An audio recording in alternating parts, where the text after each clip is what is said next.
નડિયાદની જો વાત કરીએ તો નડિયાદ તાલુકાના પીપલગ ચોકડી પાસે અમદાવાદ વડોદરા નેશનલ હાઈવે પરથી પસાર થતું પીપલગ ગામ છેલ્લા 2 દિવસથી ચર્ચામાં છે।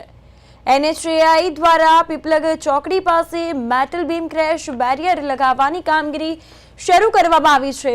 સ્થાનિકોના કહેવા અનુસાર NHAI દ્વારા કોઈ પણ પ્રકારનો સર્વિસ રોડ બનાવ્યા વિના સીધી જ મેટલ બીમ ક્રેશ જે છે બેરિયર નાખવાનું કામ શરૂ કરાયું, જેને કારણે ગ્રામજનો, વેરહાઉસ, હોટેલ વેપારીઓ અને ખેડૂતોએ તેમના ખેતરો તથા વ્યવસાયનો પહોંચવાનો પ્રયાસ કર્યો છે અને મોટી મુશ્કેલી ઊભી થવાની શક્યતાઓ પણ છે।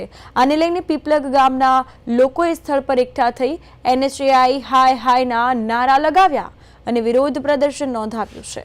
સાથે જ ગ્રામજનોની સ્પષ્ટ માંગ છે કે સૌપ્રથમ સર્વિસ રોડ તૈયાર કરી આપવામાં આવે, ત્યારબાદ મેટલ બીમ ક્રેશ બેરિયર લગાવવામાં આવે। સ્થાનિકોએ જણાવ્યું કે જો સર્વિસ રોડ ન બનાવાય તો ગામના લોકો માટે હાઈવે પર સીધું આવવા જવાનું જોખમી થશે અને અકસ્માતની શક્યતાઓ પણ વધશે। તો હાલ લોકો વિરોધ કરી રહ્યા છે અને ઉગ્ર વિરોધ સાથે અહીં લોકોએ એકઠા થઈને હોબાળો કર્યો છે।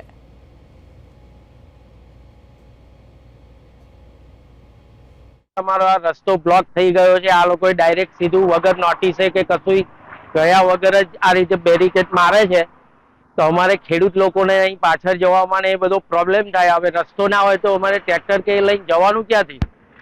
પાછળ અહીં હોટલમાં જવું હોય કે ગમે ત્યાં જવું હોય અહીંથી અંદર તો કઈ રીતે જઈ શકીએ?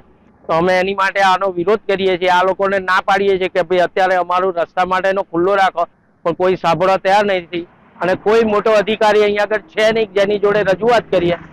અમે અમારા લાગતા વળગતાને કહ્યું છે પણ એનાથી કોઈ નિકાલ આવ્યો નથી। તો હવે પ્લીઝ આનું કંઈ કરે તો અમને ખબર પડે। આ પ્રાચીન મંદિર, જૂનું પુરાનું મંદિર છે। દરેક દર્શનાર્થીઓને શ્રદ્ધા અહીંયા મંદિરમાં વધારે છે, તો દરેક ભાવિક ભક્તો બધા દર્શન કરવા આવે છે રોડના, અમદાવાદના, વડોદરાના। તો આવી રીતે જો આ રેલિંગ મારી દે તો આ રોડ ઉપર ટ્રાફિક વધારે થશે ને દર્શનાર્થ કરવા વાળા તો એ તો આવવાના જ છે। આજુબાજુ ફેક્ટરીઓ બી છે, બીજા બી કામકાજ છે, તો એમને બધાને લાભ મળે ને થોડોક રસ્તો ખુલ્લો કરી આપે તો એવી સરકારને અમે આભાર। રેલિંગ મારવા માંડી છે, અંદર જવા માટેનો કોઈ રસ્તા જ નહીં, પેક કરી દે તો જવું કઈ રીતના? અને આ મહાદેવ છે મંદિર છે, 700-800 વર્ષ જૂનું છે। અહીંયા આગળ શ્રદ્ધાળુઓ જે લોકો આવતા હોય છે એમને કેટલી શ્રદ્ધાથી આવતા, એમને બી બંધ કરીએ। એ સિવાય બી આ ધંધાદારી હોય, ખેડૂતો હોય, આ રસ્તો એકદમ બ્લોક કરે તો પાછળ આપણે જવું કઈ રીતના? વિધાઉટ પરમિશન, કશું કોઈ કયા પૂછ્યા વગર સવારમાં સીધું મારવાનું ચાલુ કરી દે તો હવે આવું તો કઈ રીતના ચાલે?